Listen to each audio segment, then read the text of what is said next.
What's happened in the years since Democrats forced Obamacare on our country?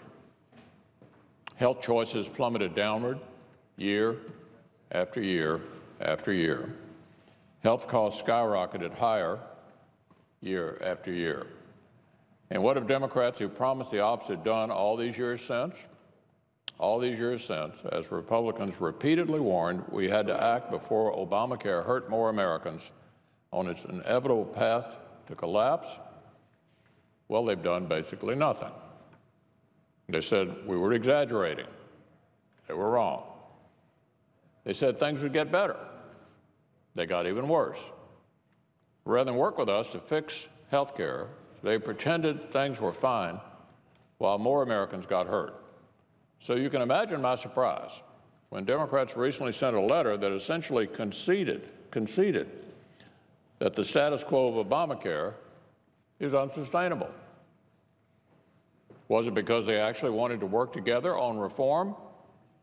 I sure wish that was the case, but so far it seems part of a new strategy to, get this, blame someone other than themselves for the failures of Obamacare.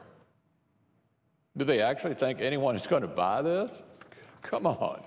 Just the other day, a bombshell report came out that reminded us exactly where the blame for Obamacare's failures has always belonged. The blame belongs with Obamacare. The official report said that since Obamacare's full enactment in 2013, premiums had, on average, doubled in the vast majority of states that use Obamacare's federal exchange, and premiums even tripled in a handful of others. So think about that. Premiums doubled in the vast majority of these states. Premiums tripled in a handful of others. There's just no serious way to now try and spin away these years and years of Obamacare's failures on cost. By the same token, there's no serious way to try and spin away or ignore the years and years of Obamacare's failures on choice. Just take a look at the chart behind me.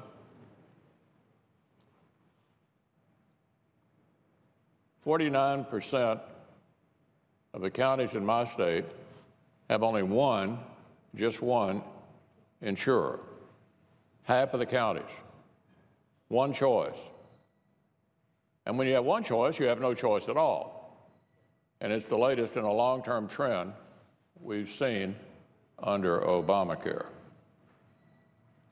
To add insult to injury, predictions show that next year could be even worse for families when it comes to their choices under this law. Unfortunately, my state is not alone either. This year, there are 26 states, with at least one county where residents have just one insurance option under Obamacare.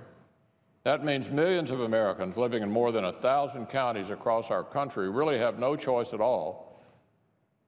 No choice at all. And thanks to Obamacare, things could again get even worse next year. Just yesterday, tens of thousands of Missourians across 25 counties, from small towns to Kansas City, learned that they may join the ranks of Americans without a single insurance option to choose from next year, not one, thanks to Obamacare and its years-long trend of fewer and fewer choices. Does any of that sound like what Americans were promised? A mother in Louisville recently wrote to my office begging for members of Congress to address the failures. Here's what she said: middle-class Kentuckians are hurting because of Obamacare. She said residents have little choice for health plans, and our family is not the only one suffering from the high cost of health insurance. I hope, she concluded, that you'll push hard to fix our health care system. I know many of my colleagues have received letters like this one from their constituents as well. Obamacare has caused so much pain for families across our country, and it's not going to just magically somehow get better on its own. I know that, like so many families across the country, I'm not satisfied with the Obamacare status quo, and I don't think it's acceptable for its failures to be considered the new normal. As the people of Kentucky have shown in election after election, they don't either. Senate Republicans are working together to move past the problems of Obamacare and to help those who've been hurt by it. We'd love for Democrats to join us. Democrats have already effectively conceded that Obamacare has failed. Now the question is, will they work with us to actually fix this mess? Or will they waste more time in some futile attempt to now redirect blame? The Obamacare status quo is unsustainable. It's indefensible, and we have to move beyond it before Americans get hurt. Now, Mr. President,